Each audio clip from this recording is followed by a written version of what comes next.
All right. Come on, Mayor. Okay. Next to me, Mayor. All right, Alicia, you know where to go. Where's Blanchard? There he is. Okay, good. You know, it seems like we've been here before. Is this working? Is this on? Where's... It's working? All right. Thank you all for being here on this difficult day. As you know, my name is Janine Pirro. I am the United States Attorney for the District of Columbia, and I am joined here by several individuals who represent agencies who have been working around the clock since this horrific event happened. To my left, we have the director of the FBI. We have General Leland Blanchard of the National Guard. Mayor Bowser is here as well. We have Frank Saldana of the DEA, Chris Hecht of DHS, Executive Assistant Chief Jeffery Carroll of the MPD, Darren Cox of the Washington FBI Field Office, and a Special Agent in Charge, Samuel Ward of the ATF in Washington. Now, I want to provide you with an update on the tragic shooting that occurred on two brave members of the West Virginia National Guard as they served in Washington, D.C. Unfortunately, today, as most families join together to give thanks for the blessings that have been bestowed upon them, two families are shattered and destroyed and torn apart as a result of the actions of one man. First and foremost, our hearts go out to the victims and their families. These are dedicated service members who were performing their duties in service to our nation, and they are currently in critical condition. They have undergone surgery. We pray for their well-being as they continue to be cared for in the best possible way.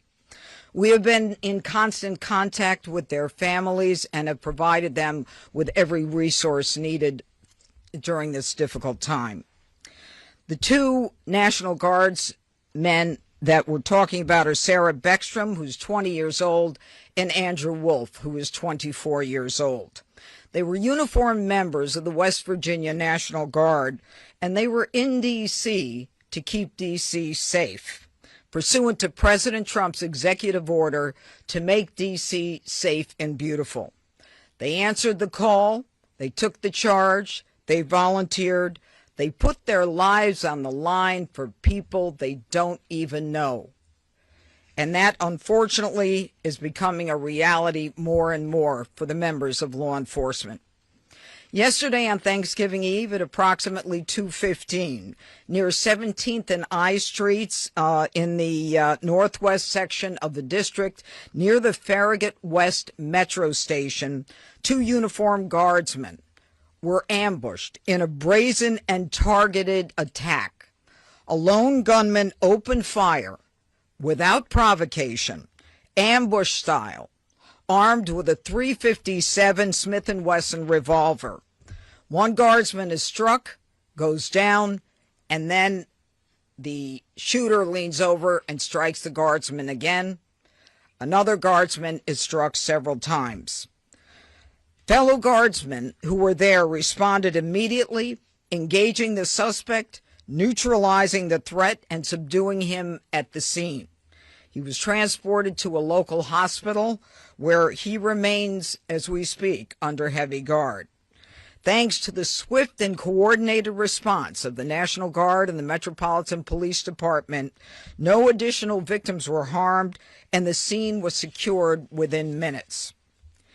The suspect, he has been identified as Rahmanullah Lakanwal, a 29-year-old Afghan who entered the United States under Biden's Operation Allies Welcome, a program following the disastrous withdrawal from Afghanistan. He resided in Bellingham, Washington, with his wife and, we believe, 5 children. And we're working very closely with our federal partners, especially DHS and the FBI, to review his immigration history and the vetting process itself. What we know about him is that he drove his vehicle across country from the state of Washington with the intended target of coming to our nation's capital. As we stand here today, the charges that are appropriate right now are 3 counts of assault with intent to kill while armed, a violation of D.C. Code 22-401 and D.C. Code 22-4502. He will also be charged with possession of a firearm during a crime of violence. He faces 15 years under the assault with the intent to kill. We intend to continue monitoring what the charges will be depending upon the well-being of the Guardsmen.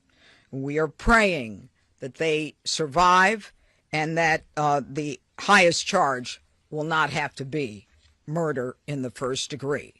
But make no mistake, if they do not, that will certainly be the charge, murder in the first degree.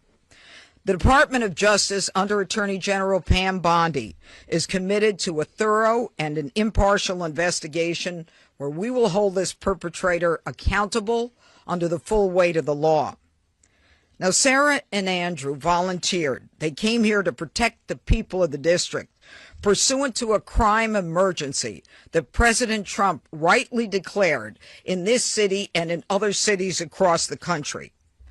Our nation's capital should not and must not be a place where evil comes to commit violence, whatever their cause or motive may be.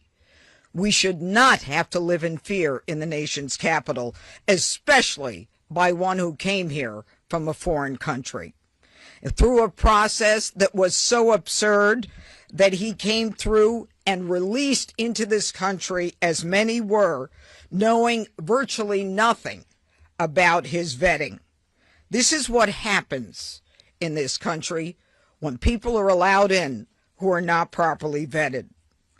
These Guardsmen and all who are here to protect the district are the line that separates a civilized society from a barbaric one. They are the ones who stand for law and order. This was not just an attack. It was a direct challenge to law and order in our nation's capital. And the individual will be made fully accountable. And though it seems that we have been here before under President Trump, make no mistake, and the Attorney General, we will not allow this to be normalized. It will be confronted, condemned, and prosecuted to the full extent of the law. Now, my message to the individual who committed these acts is you picked the wrong target, the wrong city, and the wrong country, and you will be sorry for the violence and the evil that you perpetrated in our nation's capital. And now I call upon the Director of the FBI, Kash Patel. Thanks, Judge. I'll begin my remarks and end my remarks the same way, with prayer for our fallen soldiers, prayer for our law enforcement community, prayer for our National Guardsmen and women, prayer for our brave prosecutors at the Department of Justice and the offices of the D.C. United States Attorney. We must come together as a nation, especially on this Thanksgiving Day, and remember the sacrifices that so many are making around the world and around this country to secure our freedoms under President Trump's brilliant leadership and administration. I'll provide an update on the case as follows. It is an ongoing investigation of terrorism. Make no mistake about it.